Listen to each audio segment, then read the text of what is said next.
Oi, nesta tarde ensolarada de domingo, dia 25 de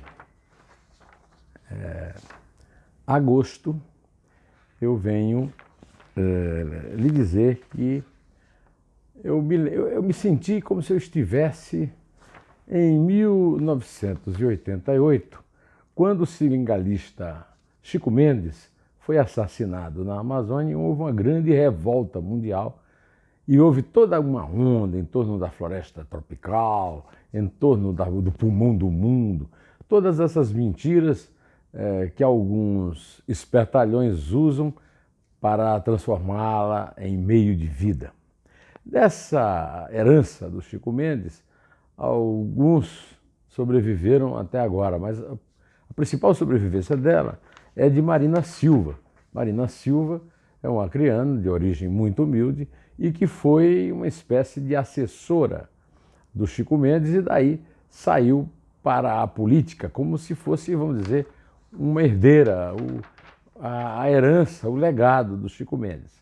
A Marina Silva foi ministra do Meio Ambiente, a primeira ministra do Meio Ambiente do governo Lula, porque ela se associou ao PT, que tinha um discurso parecido com o dela, e do qual ela nunca se dissociou, mesmo quando saiu do PT. Ela foi ministra de 2003 a 2008.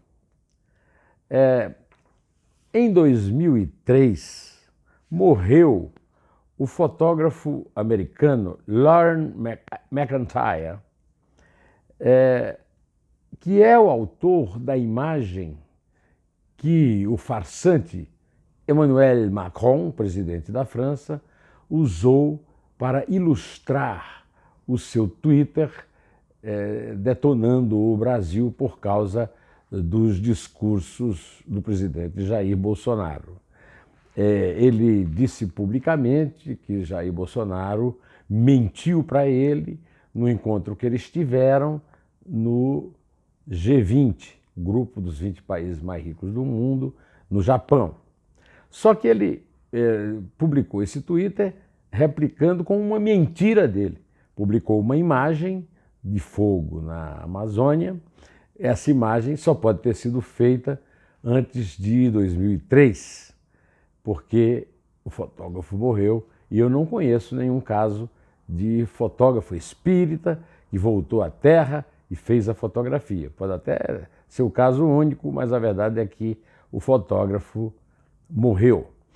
E o fotógrafo morto não impediu que a ministra do Meio Ambiente de Lula, à época que ele morreu, tenha passado toda a sua vida desde então explorando essa imagem da exploração da Amazônia e mantendo um discurso de denúncia das políticas brasileiras que não fosse aquela política que ela adotou lá no Ministério do Meio Ambiente. Dentro da sua carreira, ela se candidatou a presidente da República em 2010, 2014 e em 2018 ela era vice de Eduardo Campos e tornou-se candidata a presidente depois da morte de Eduardo Campos. Depois ela saiu do Partido Verde por discordâncias e fundou um partido chamado Rede de Sustentabilidade, que existe até hoje aí. Pois bem, Marina Silva volta à ação. Marina Silva, normalmente, ela volta à ação em anos de sucessão presidencial, mas desta vez ela não ia perder essa onda, esse fogo todo sobre a Amazônia para aparecer. Ela escreve um artigo no alto da página 3 da Folha de São Paulo, chamado Sem Fundo, cuja linha fina, aquela linha fina entre o título e o artigo "O governo Bolsonaro está rifando o futuro da Amazônia". Acho que muita gente tem críticas a fazer ao Bolsonaro a respeito da política da Amazônia, ela também tem direito, mas é só bom lembrar que a Marina Silva foi ministra durante 5 anos no governo Lula e ela é, em parte, responsável por por esse abandono em que se encontra a Amazônia e a forma completamente incompetente com que o Estado brasileiro lida com a situação daquela região. No mesmo dia em que a Marina Silva escreveu esse artigo e a Folha publicou, o meu amigo Benedito Rui Barbosa, autor de grandes novelas no Brasil, me acordou com um telefonema para me cumprimentar pelo meu vídeo aqui no nosso canal a respeito da Amazônia.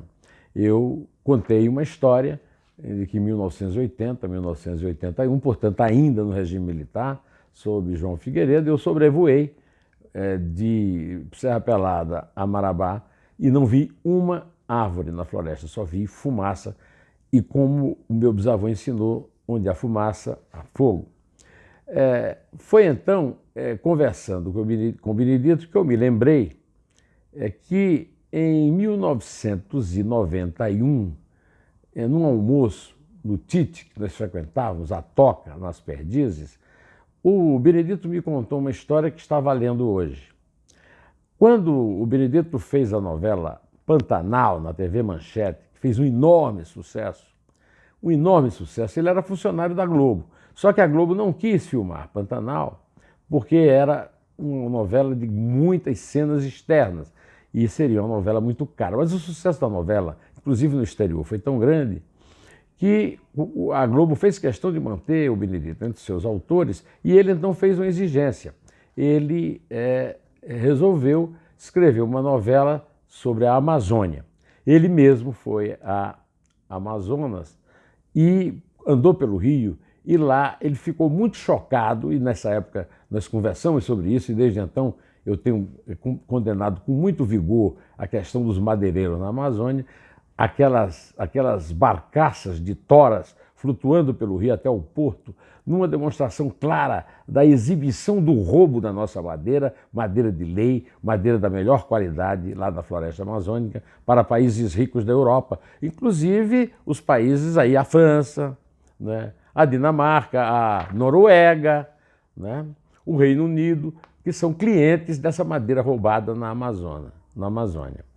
Na época, o Benedito me disse que ele estava mandando o filho, Rui, passar um mês na Amazônia para encontrar locações. E o Rui voltou muito chateado, porque disse: pai, se você fizer uma novela sobre a Amazônia, você vai fazer o grande fracasso da sua vida, porque o abandono da Amazônia é uma coisa tão absurda que ninguém vai se deixar encantar, desculpe, como as pessoas se encantaram pelas belas paisagens do Pantanal.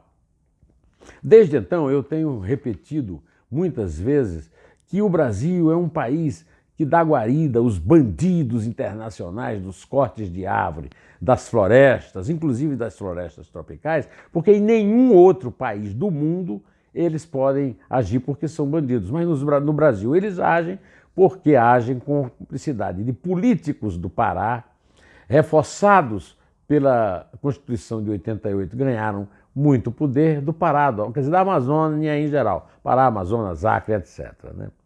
E o certo é que ele me contou, naquela ocasião, que tinha desistido também de fazer a novela Amazonas, porque ele estava passando férias num hotel no Pantanal e um dos hóspedes do hotel lhe disse isso: olha, eu li que o senhor vai fazer uma novela sobre a Amazônia, eu aconselho que o senhor não faça porque vai ser um fracasso na sua vida.